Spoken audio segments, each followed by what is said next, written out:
Okay, good morning, everyone, and welcome to our session today. This session is called I Know It Is Important. I know things need to change, but where do I start?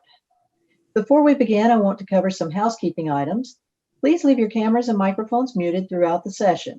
If you have any questions, please use the chat feature. We will get to as many of them as we can at the end of the session. Also, following this session, we will break for lunch until our panel discussion at 12:30. During the lunch break, we will be playing a selection of music behind the movement, so feel free to log into the panel session early and join us. And now it is my pleasure to introduce our presenter today, Keisha Jones. Keisha Jones is Dean of Student Engagement and Completion at Davidson Community College. An experienced educator, Keisha has worked across multiple higher education settings in both four-year institutions and community colleges. With students' best interest being at the forefront in all that she does, she has had the opportunity to make an impact on the campuses and the communities she has worked. Her experience in higher education spans over 15 years. She has worked at NC State University, Georgia State University, Guilford Technical Community College, and is now at Davidson County Community College. In her roles at these institutions, Keisha has had the opportunity to work on major projects such as Completion by Design, Frontier Set, and other grants that impacted the way these institutions did business. In her day-to-day, Keisha is the Dean of Student Engagement and Completion at DCCC in Lexington, North Carolina. In this role, she provides leadership to the areas of student affairs that impact the engagement, retention, and completion of the students at DCCC. In this role, she is also able to work on one of her other passions, which is equity initiatives. She currently sits on the Equity Steering Committee at Davidson County Community College, which has been doing continuous work that will help the institution eventually become an equity-minded institution in all they do. In addition to her duties at the college, Keisha is also the president of the Central North Carolina chapter of the National Council on Black American Affairs, the board chair of Davidson County Community Action, a local nonprofit, and regional director of the Foothills Piedmont for the North Carolina Community College Student Development Personnel Association, an advisory board member for North Carolina State Employees Credit Union in Archdale, North Carolina. Keisha is a native of Greensboro, North Carolina, and a graduate of NC Agricultural and Technical State University. With degrees in political science and counseling, Keisha is a single mother of a 19-year-old son who is attending the University of North Carolina at Greensboro. So it's my pleasure to turn this over to Keisha Jones. Keisha, we look forward to your presentation. Thank you, Wendy. So now I should be able to share my screen with you all. Hopefully everyone has had a good morning so far and you've enjoyed the sessions prior to my session. I'm working on it, Keisha. Hang on. Okay. Okay, you're a host. Okay.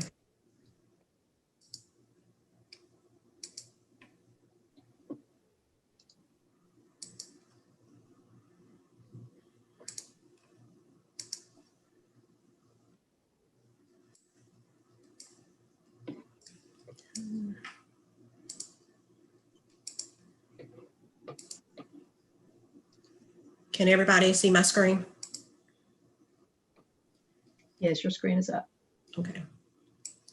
Trying to get it out. I'm getting my other little stuff out of my way. Okay, so today I am going to talk about the fact that we all know that diversity, equity, and inclusion work is something that is important. It's something that we know that things need to change within our organizations in which we work, but oftentimes we really do not know where to start. So today I am going to talk to you all about some of my personal opinions of how I think institutions and companies and organizations should start this work.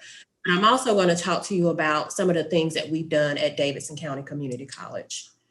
My hope at the end of this session that some of the takeaways that you have is that one, you would learn the importance of addressing the why of the work that you're doing, that you will learn the general ways in which you can start this work, that you can utilize some of these steps that we have initiated at Davidson County Community College and maybe implement some of those at your particular organization or institution. And then identify some resources that you could possibly use, because I will also share resources that we've used as we've been doing our work over the past few years. So the first thing I want to start with is, what is your why? I think in any work that you're doing, any new initiative that you're doing, any program that you're trying to implement, any change that you're trying to initiate, you have to talk about what your why is. That is just as important as actually doing the work. I've been a part of a lot of initiatives where some of the things that I've done has been culture shifts and culture changes for those institutions. And what I've learned from that is that, a lot of times we spend a lot of time talking about what we need to change, how we need to change it, when we're going to change it, who's going to implement it. But we spend very little time as to why these changes to occur. And oftentimes those individuals that have to do that work, they will more likely be more apt to do that if they know the why behind it. But when you're thinking about diversity, equity, and inclusion, it's really important for you to think about, why is it important that I do this work on my campus now? So I want to get into how two different whys that I think that should be addressed when you're thinking about starting this work or initiating this work. So the first thing is about your personal why. What is your personal why? Does the work of diversity, equity, and inclusion align with who you are as an individual and your value system? This work is very difficult, is uncomfortable, and there are going to be times where you are going to be pushed up against the wall and you're going to have to continue. You're going to have to continue with the work regardless of how hard it gets as you're going, because it's not easy work.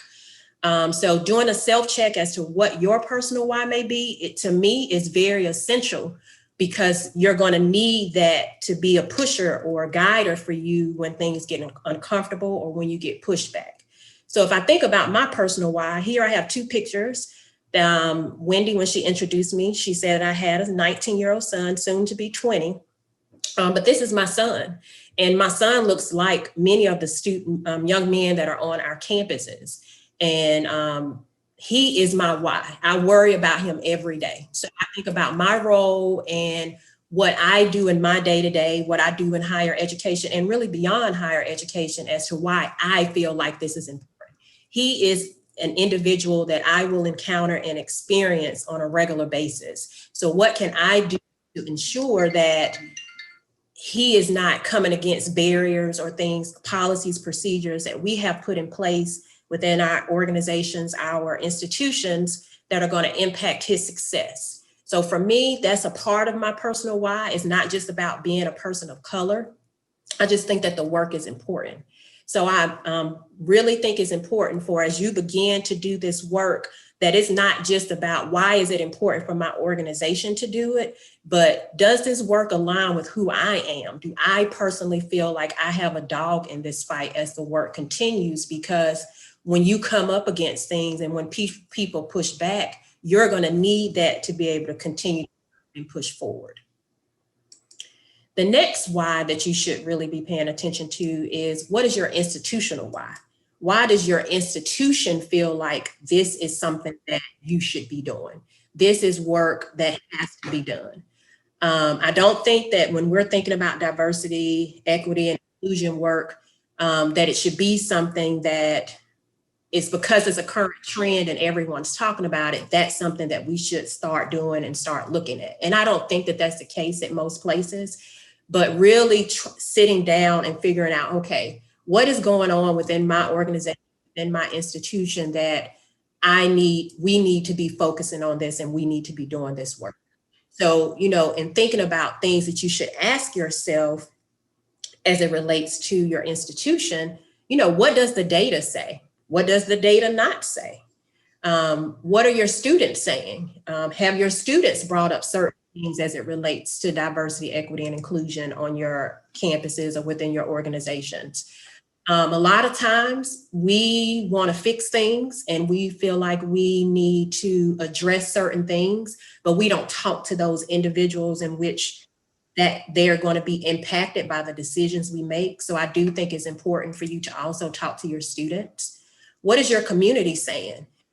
your campus community and the community in which you serve. What are they saying as it relates to this work? Do they think that the work is important? Because you don't want to be the only, or you don't want to be the only one or a few people who think, hey, we need to do this and we need to start working on this now. What are the people on your campus saying? Do you have a diverse faculty and staff? Is that something that you looked at? Does the individuals that are on your campus in some way, shape, or form match the population in which you serve? I know it's not going to be exact. You're not going to say, hey, we exactly match, but does it match in some capacity? Do you create an inclusive environment for all on your campus? And what does that look like? And how have you defined that? A good example that I like to use is we always say, hey, we create a family environment, or we have a family environment, but family environment in what sense? Because a family environment means something different to every person. So your family environment and my family environment and our views as it relates to that could be very different. So if we said that we've created a culture of family, what does that mean? And when creating that culture, is it really inclusive? Because who has set the standard of what a family environment looks like within your institution or your organization? Does your mission, vision, and values address DEI? You don't want to go out and do a whole bunch of work and it doesn't align with what you've indicated you're going to be doing as an institution. So you have to make sure that those things align.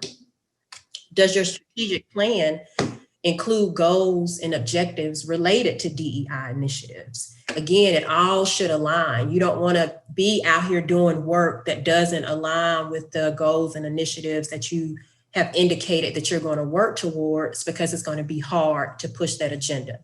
So I think it's real important that before you start this work, that those are the first two things that you address. And then as you are progressing and starting to roll out your work, that is what you communicate to your constituents and your stakeholders as to why this is important, so that they can have a clear understanding that maybe not necessarily all about your personal why, but definitely your institutional why. This is why we need to start this work, so that they understand if it's a change that's going to come about, that's going to impact their day-to-day workload, that they understand, hey, we've spent a significant amount of time talking about the why. That just goes back to making sure you spend that time talking about why stuff is important. Okay, so in thinking about how to get started and where to get started, what are some basics that you need in order to do that? So the first thing is really about getting the commitment from your administration. There can be a collective group of people who feel like they've looked at their personal why, they've looked at their institutional why, and they're like, yes, we need to do this, and we need to do this right now. But if you don't have the support of administration in order to do that work, nothing is going to move forward. You're going to struggle with getting other people to participate that may not be fully for the work. And you're not going to get the necessary funding that you need to be able to do some of the things to build capacity as you're working to educate people on your campus. So you're going to want to make sure that you get the commitment from top down to be able to push your agenda, to ensure that you have the support of those people that matter when you're doing the work and you're asking people to participate in professional development, or you're asking people to complete a survey or something of that nature. The second thing is about finding individuals who believe in the work. Now, I 100% believe that you should have people that are gung-ho for the work as you're working on it, and then people who are not so much gung-ho for the work, so that they can bring the other people that are not so much gung-ho for the work, because the idea is that you will get them to a place where they do think the work is important. But when you're first starting out and you're first trying to figure out, hey, how are we going to start this? What are we going to do? I think you need to start with people who believe in the work and think that the work is important. That goes back to identifying that personal why. Because when starting the work, you don't want to just put together a committee for the sake of putting together a committee to start the work.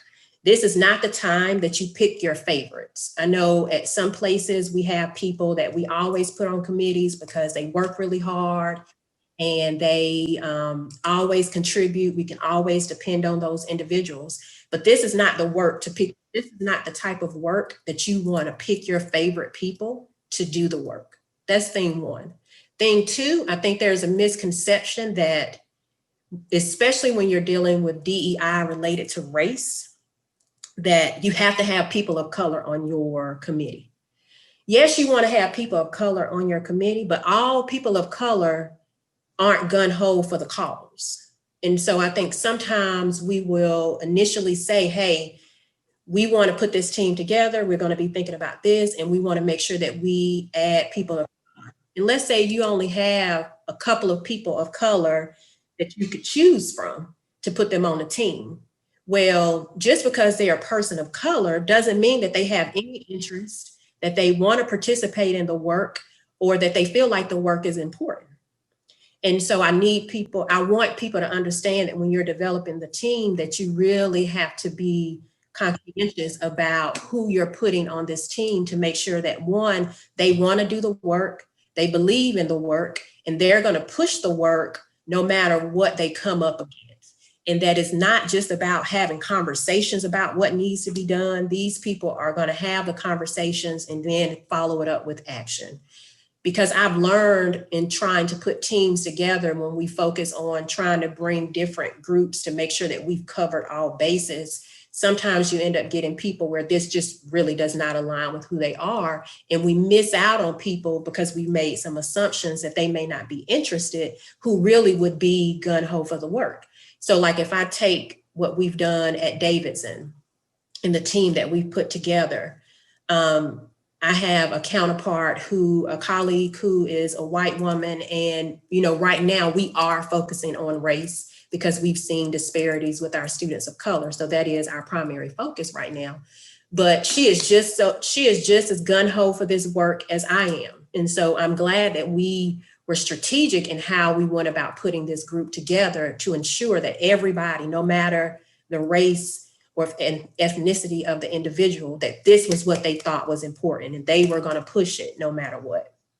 The next thing is determining how you're going to fund what you're going to do. What is going to be your funding source? So after you get that commitment, while you're getting the commitment, you also need to be asking, okay, if you're going to commit to this work, commitment is just not about articulating, hey, we're committed to the work. Commitment to the work means that you're going to put money behind the work. If you're putting this stuff together, you got verbal commitment, you put together a great team, but you have no funding, then you have no support and you have no commitment. And I need people to be okay with that. That is a reality.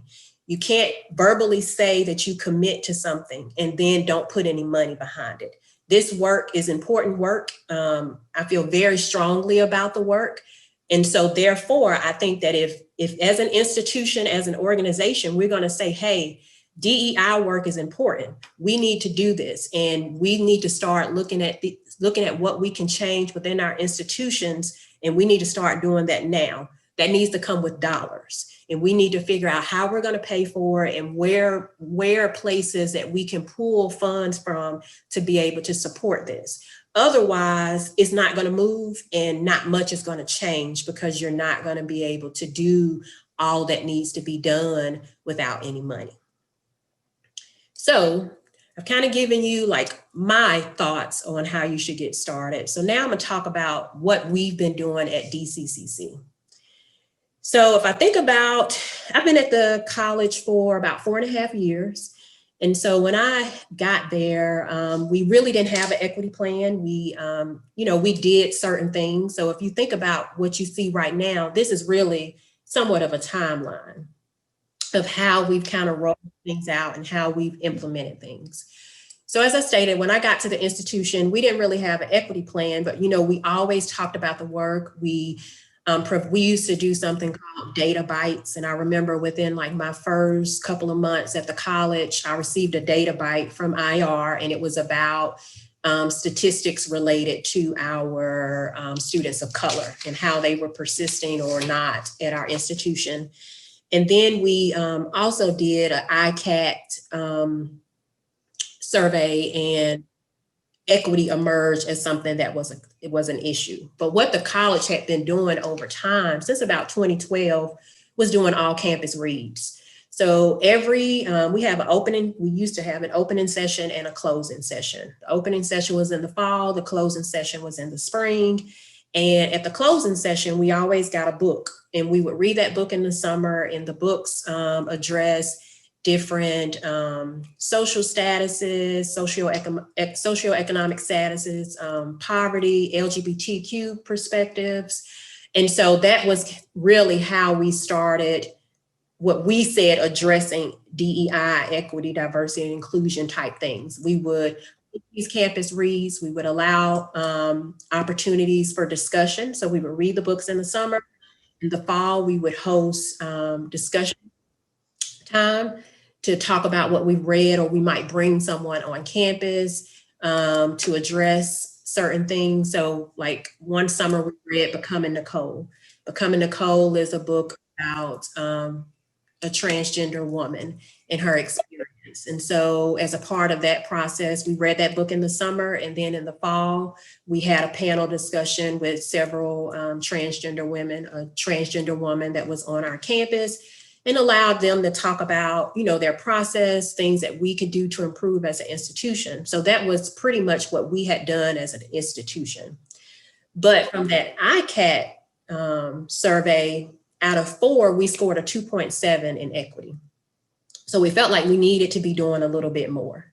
So in 2016, we put together a group and decided that we were going to begin working on addressing equity gaps in the data that had been coming out. So we decided that we wanted to become an equity-minded institution.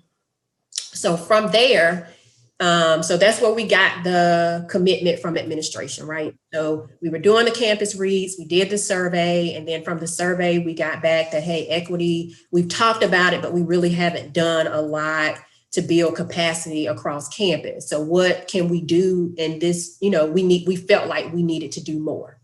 So, president staff talked about that. We decided, hey, we do want to do more. So we got that commitment from the institution. Now, thinking about the team, we decided that we wanted to put together an equity steering committee. And so that steering committee has faculty and staff, it has administrators, non-administrators, has people of different races, but everybody on that team has a vested interest in what they do. So I can say that it aligns with their value system. They think that the work is important. It's not just something that we need to be doing because we need to be doing it, but they really feel like it's something important and we should be pushing that. So with that steering committee, though, we don't want to be the only group of people that are making the decisions and doing the work. And the equity steering committee is comprised of about 10 to 12 people. It's led by our vice president of student affairs, Dr. Rhonda Coates. So we decided, hey, we need some champions of this work. So we put together what we call equity champions. And equity champions are basically people across campus who have a vested interest in this work. So we put a call out and asked, hey, this is what we're going to be doing. This is the type of work we're going to be doing. We're in the beginning stages of this. Who's interested? And we allow them to sign up. And so they become equity champions. But then we had equity champion co-leads. Because one of the things that we didn't want to do is lead the work from an administrative level. So yes, it's important to get administrators on board and to support the work that you're doing and push the work. But when it comes to actually leading the work on our campus, we felt like it was really important to have people who actually are interacting and engaging with our students on a more consistent basis. They are touching the students. They see what's going on. They're interacting with their colleagues on a day-to-day basis. So our equity champion co-leads is a faculty member and a staff member. And so their role is to lead the work on campus. So they lead our equity champion meetings, and I'll talk a little bit about that later, but they send out all of our communications as it relates to the equity work that we're doing. The equity steering committee guides the work. We kind of set the tone and set what we want to do. And then the equity champion co-leads, they lead the work on campus. And then the equity champions are actually doing the different things that, whether it be looking at data, providing recommendations, doing research, things of that nature. And then we also created an equity professional development subcommittee. So I sit on the equity steering committee, and I co-chair with a faculty member the equity professional development subcommittee. And the subcommittee's primary role is to provide consistent year-round professional development for the entire college. The next thing that we thought was important was about partnerships. This is new to us. Just because it's important to you and it aligns with your value system and you feel like it's something that you need to do, foundation is very important. So if you're going to bring a group of people together who all think the work is important, but have no clue on how to start the work, have not really done the work, it is very important for you to build capacity with that group of people, that you partner, you bring outside entities, you bring outside consultants to come in and train those individuals so that as they're leading this work and they're guiding the work, they're not doing it by their coattails. They're not pulling stuff out the air, Googling things, trying to figure out how to move things forward, that you brought someone in to work with that group in a train the trainer type of mindset, I guess, to make sure that they are educated on what is diversity, what is equity, what is inclusion, what does that look like on your campus. So partnering with other individuals, I think, is really important. So for us, in order to define our equity goals, develop strategies, what our benchmarks were going to be, we started with the Office of Community College Research and Leadership. We started with a year-long contract with them to help us figure out, hey, what are we going to do? We sent data to them, had them look at our data, and then they came in and did a couple of things with us over a year time frame to help us build a foundation as to how we were going to do this work and how we were going to start this work. Then we also had programs and services on our campus that we felt directly impacted the groups of students that we were looking to serve. We have 3 TRIO programs: Upward Bound, Talent Search, and the Minority Male Success Initiative. And we have Student Support Services as TRIO. We were a part of the North Carolina STEM Alliance. We had a group, Females in Math, FEMS, Females in Math and Science. We have completion coaches through our Title III grant, which are currently working with students of color as their first cohort of students. We developed an equity intranet page to provide a place where we provided updates as to what we were doing, professional development opportunities, books that people could read, movies that they could read, peer review articles that they could read. The intranet page was a place that they could go and get all of the resources in addition to some of the other work that we were doing. We also have an equity newsletter that we utilize, that we send out twice a semester. The equity newsletter provides professional development information. We do highlight a student success story. Right now, because we're focusing on race, that student success story is generally a student of color. We've had some different people come on campus and do workshops. So we've had individuals that have participated in some of those professional development opportunities. We have allowed them to write an article about how they felt, that kind of thing. So these are all of the things that we started out with trying to do this work. We got the support of the campus. We found a group of people that we felt would be able to push this work forward. We got funding. So that was another thing, and I didn't really talk about this here, but we did receive funding. We had different funding sources that we were able to utilize, one through Frontier Set, and the other actually through the MMSI grant, because the RFP that we applied for was really about professional development around particularly men of color. So that was another source where we could do some things with funding that we had. So we found our funding sources. And then to me, the very next thing was about having somebody come in and train the trainers train those people who are going to be leading the work, because we can't make the assumption that we know where to start. We know how to define things, that we know that how to determine how we should move forward and what we should work on first. Because, when you hear diversity, equity, inclusion, that's not just about race. That's many facets, many different areas that you could focus on. So you can't focus on all of that at one time. You have to kind of figure out, what are you going to focus on first? That goes back to your institutional why.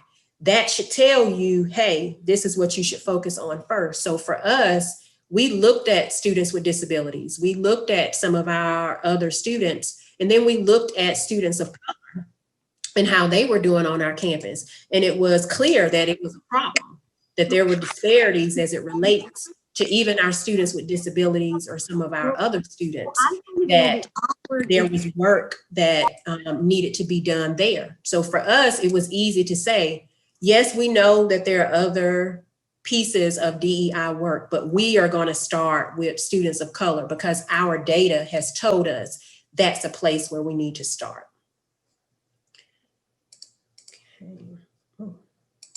So in thinking about what we mean by becoming an equity-minded institution, so we had 3 goals that we are working towards. The first one is eliminating achievement gaps. So our data showed us that our Black students were not doing well, even when compared to our Hispanic and Asian students.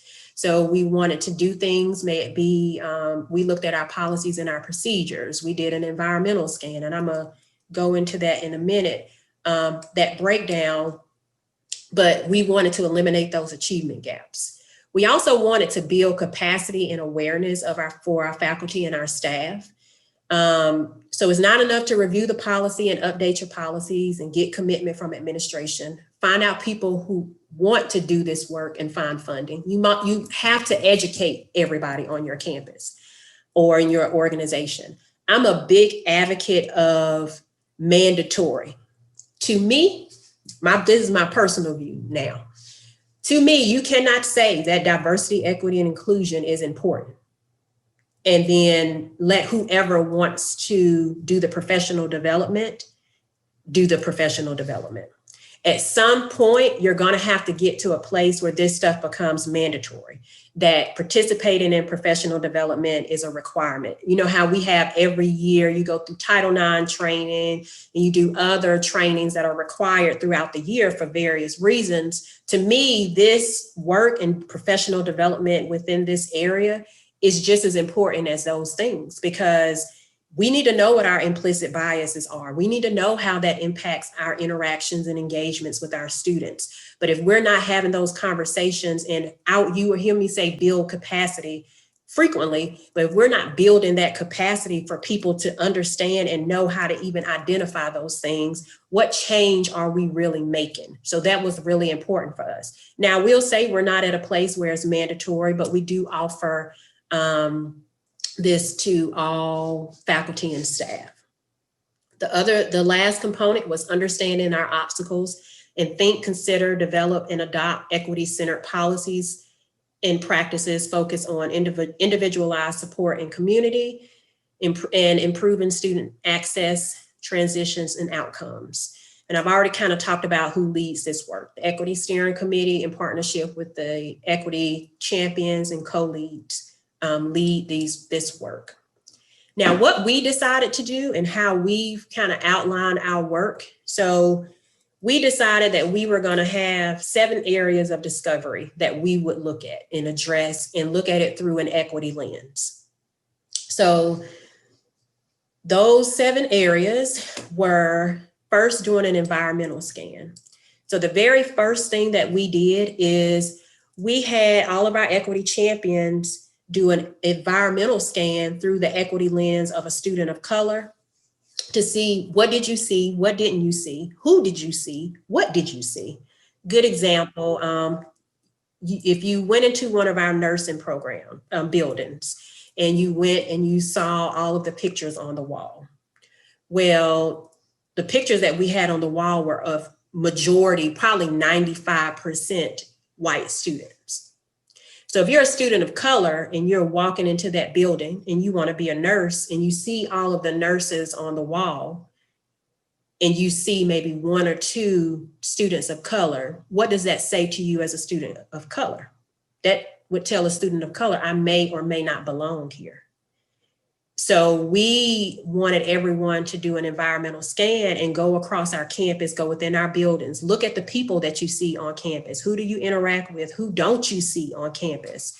And do that environmental scan and come back and tell us, hey, what did you see? What did you not see? So that was one of the first things that we did.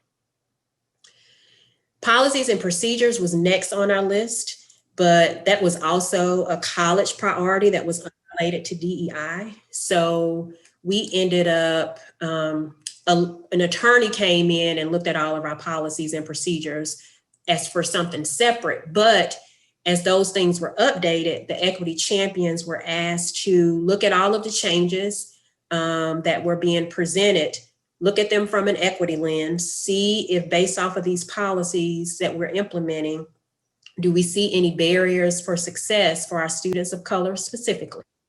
Then we would provide feedback before those policies went to the board for approval. Because one note that I do want to make it when you are working on one particular thing. So let's say you're working specifically around students of color. What research says is that if you implement certain things and you do certain things that are specifically for a student of color, it will impact every student on your campus. It just will have a greater impact on that student of color. So even though right now we're looking at things through the lens of a student of color, the idea is that when we make these changes, we implement these new things, that it's going to impact every student in some capacity. We looked at faculty, staff, and hiring, where we looked at our policies and we had our equity champions go through that. That's what we did this past year. We're currently starting with curriculum. And so we're looking at all of these things through an equity lens. Our next will be our next areas of discovery will be marketing, campus climate, and co-curricular programming. So we're on curriculum right now, and we actually just started that. So we really haven't gotten into that, but we'll be looking at culturally responsive pedagogy. We'll be looking at course syllabi. We'll be digging into how are we doing things within academic affairs and how is that impacting our students of color. If I think about the capacity building that we've been doing, I talked about the equity intranet page. So we have an intranet page that is, I think is a really good resource for faculty and staff. We've hosted 2 equity summits. So in spring 18, we hosted our very first equity summit, and we partner with OCCRL to come in, and they hosted that. It was a day-long event, and it really that's how we started the conversation about the work that we're doing, why we're doing this work, why is this work important.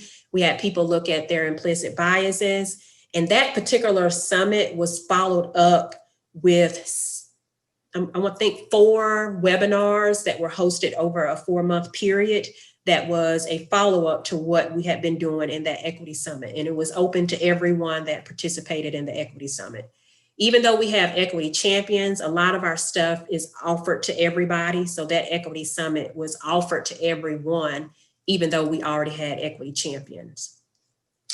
Our next equity summit, actually, I just put that together and we hosted that this fall, and it was about inclusion. We partnered with a young lady named Jada Monica Drew, where we talked about how to sharpen your inclusive edge. It really was a follow-up to our HR work. And she talked about considering inclusion in some of our HR practices, in our performance evaluations, and how we interact and engage across campus with our faculty and staff. So that's something that we try to do every year. That one was actually supposed to be in spring 19, but due to COVID, it got moved to fall. And I've talked to you about the newsletters. And then lastly, and then I'll go into questions, these are some of the resources that we've used. So I talked about OCCRL, that's who we initially started with, and we had that year-long contract, and they really help us define what we're going to do, define equity, define success, define a lot of those things for us and help us put a plan in place, an equity plan in place, and how we would move forward.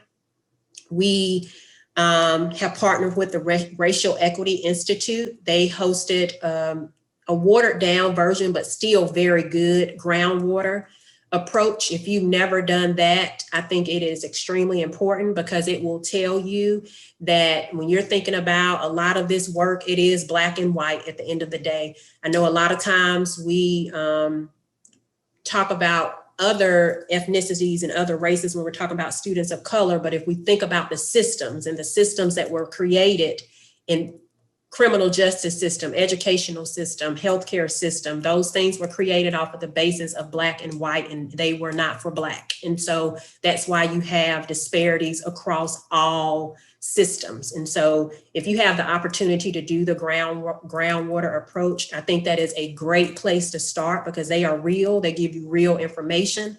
They look at North Carolina data to tell you that this is an issue, these disparities. If you have a person of color has a disparity in one system, 9 times out of 10, they have a disparity in every system across all of our systems. So I think that's a really good resource.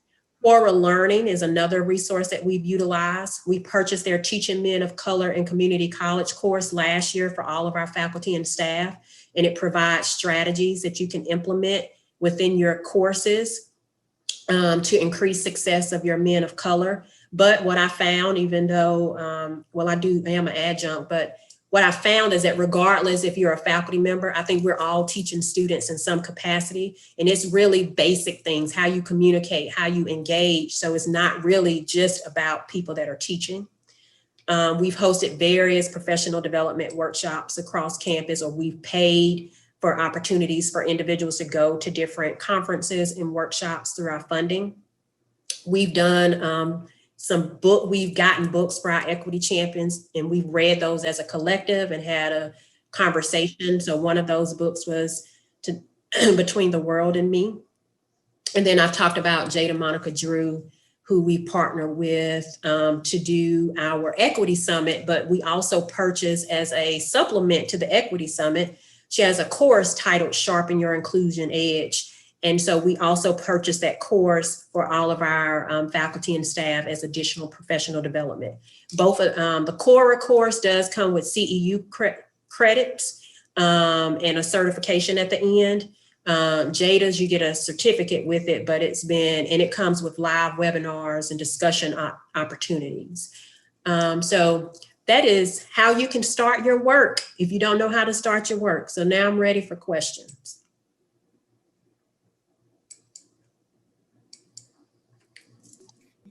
Okay, we have one has a question that since PD training wasn't mandatory, what was some of the participation rates?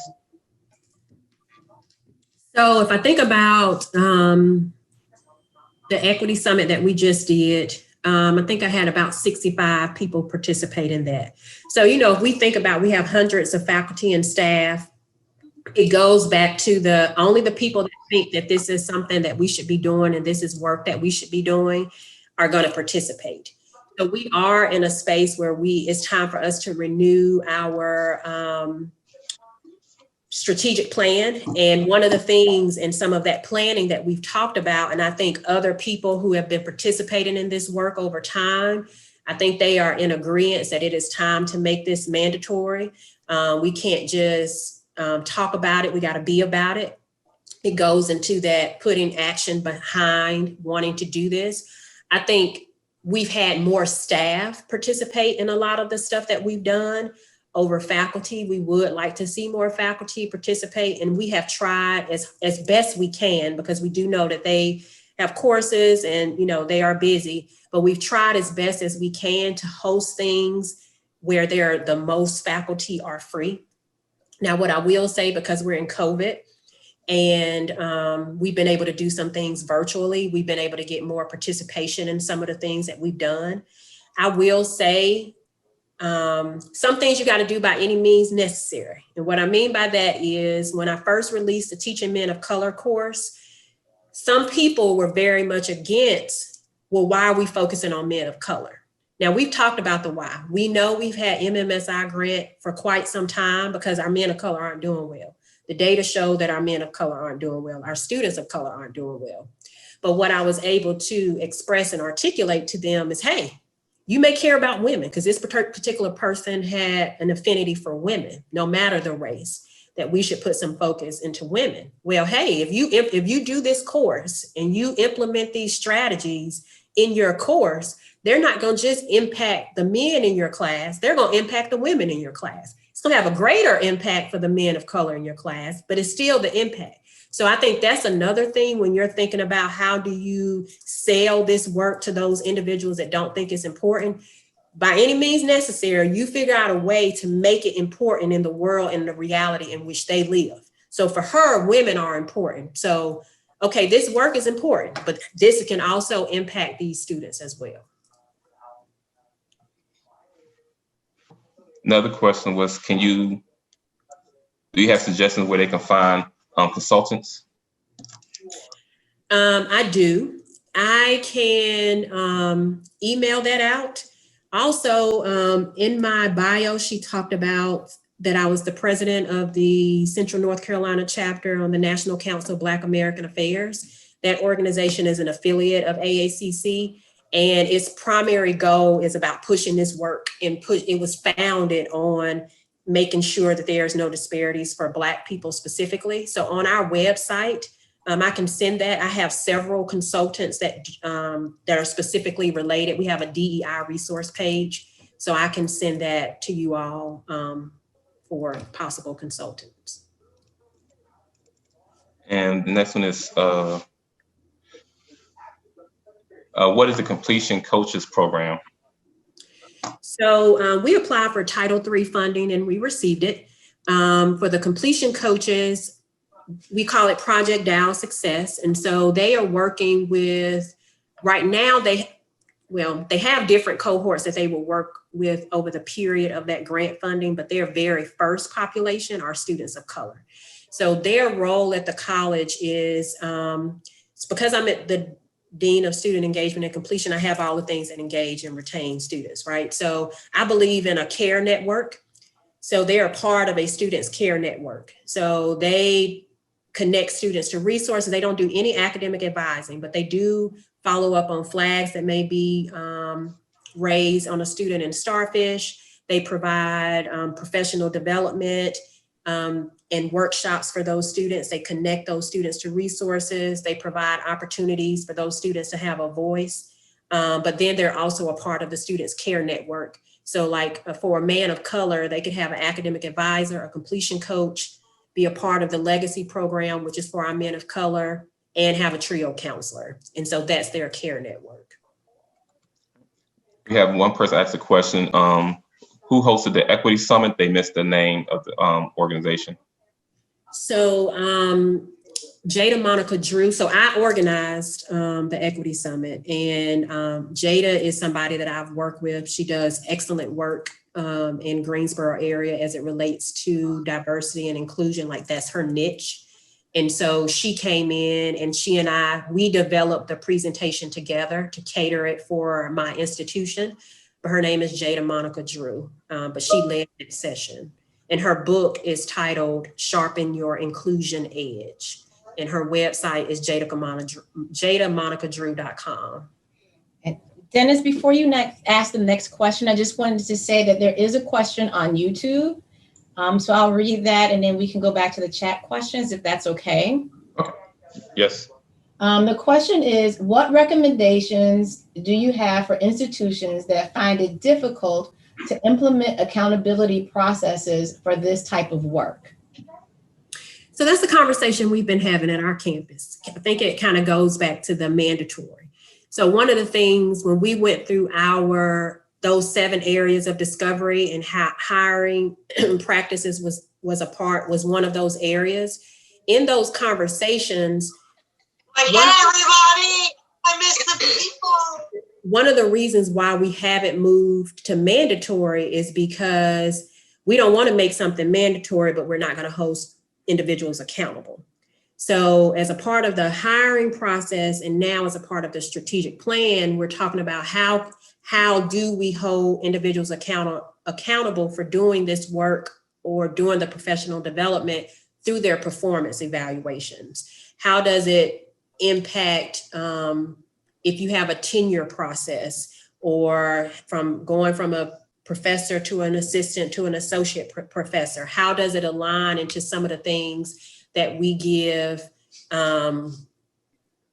extra privilege, but if you're not doing this work and you're not doing this, how can we hold you accountable? So I think that's the place that we're at now, because it has come up frequently about how do you hold people accountable if we're going to say it's mandatory. So right now we're talking about how do we make it, we embed it in our performance evaluations and some of the other things that we may be doing for people to progress at the institution. And another one is, what are some topics covered in PD professional development workshops, and how often did you provide these trainings? And second part of the question is, was the focus on providing workshops or courses, or the combination? So we spend a lot of time on our professional development with capacity building. And what I mean by that is really about educating individuals on what is diversity, equity, inclusion.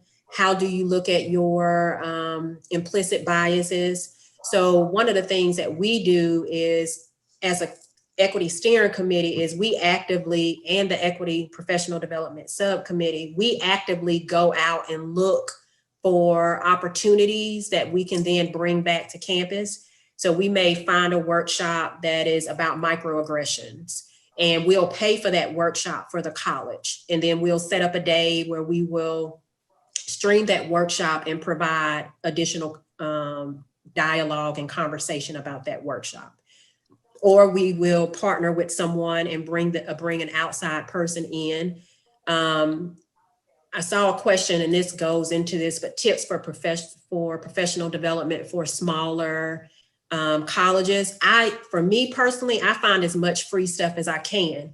And then we try to educate individuals on our campuses. So I was recently certified, as well as 3 others, in diversity and inclusion. We participated in a certification course with eCornell, really good course.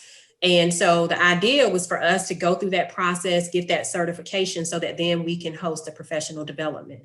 We do host we have a calendar that we send out. We offer something every week. And it's not always about us hosting it. It's really, we may purchase a webinar so that people will have different opportunities, that if you can't do this, and you can come to this. And then we provide you with the recorded lectures. And then some people have really enjoyed the courses that they've been able to go through, because they've been able to, the courses dig a little bit deeper into some things. And with the courses, we do provide a structure where you can have dialogue with other participants that are participating in the course. So we do a combination of both. And have one last question is, does any part of your initiative take place in the classroom with students? So that's the point that we're at now. I feel like I keep saying that, but so we started with trying to do focus groups with students. So in February, we did a focus group with students, and we asked them, do you know what DEI is? What does the definition mean to you? What have been your experiences on campus? And what we found from that is many of them don't really understand what those words mean. They have their own interpretation of what those words mean. But we also found that they are very interested in the work. So what we're doing now is we're going to set up some forums to start bringing students in, to allow them to start going through some of those areas of discovery, so that they are also a part of the conversation. We have an equity newsletter that is for faculty and staff. But then we also have an equity newsletter that is specifically for students. A lot of stuff that I'm printing out for. They get some professional development information as well. Our SGA is very interested in this work. So, we're trying to figure out ways that we can do some train the trainer with them as well. So students are now becoming more of a voice, but we did want to start with how do we educate ourselves before we bring students into our stuff, right? How do we really fully understand our stuff and educate ourselves? Because they're inquisitive. They're going to have questions. They're going to want to know, why are y'all even doing this? Why is it important? And so we want to be able to properly articulate to them and be able to train them in the proper way before we just say, hey, we're going to bring students and have students a part of everything that we're doing. I think this was the last question, is any tips for professionals at smaller colleges with less resources, staff, etc.? So my biggest thing is about finding free stuff. If you can find free stuff just to start the education, trying to partner with other institutions right now. One of the things that we've offered to some of the other institutions within the community college system that have the Minority Male Success Initiative grant is that we purchased a diversity and inclusion conference. So it's a conference that goes over a month period. Well, we purchased that for our campus, but we're sharing that love with other institutions that may not be participating in it. I'm trying to list everybody who's here for their clubs. Trying to figure out ways to partner with other institutions. If you're near another institution that is doing this work, hey, would you all allow us to come and partner with you all or participate in some of your professional development? I have been working with Susan Barbetta at with the Student Success Center about, how can NCBAA, that organization that I'm the president of, like, how can we partner and push best practices? And, through that organization, a lot of our stuff is free. A lot of that professional development is free because people want to know where to start, but they don't know where to start. And a lot of times they don't have the funding. That was the last question. Thank you, Ms. Jones. Well, I have really enjoyed you all, even though I didn't really get to see faces, but I have really enjoyed you all. Please feel free to reach out to me. I am more than willing to help you get started, answer some questions. I have been heavily involved in this work for quite some time. At DCCC, when I was at Georgia State, I worked a lot with equity and started some equity initiatives within athletics. So yeah, I'm here if you need me. My contact information is on the slide, and I will send those resources out. So when the presentation goes out, you'll have some of those resources. Thank you so much for sharing this presentation today, Keisha. It was an excellent presentation. And thank you to all our participants for attending this session as well. Lunch will begin at 12 o'clock. I guess that's your virtual lunch. And then the panel discussion will begin at 12:30. The link to the lunch and panel presentation is in the chat, so you can click directly on that link. And we will see you all there. Thank you so much.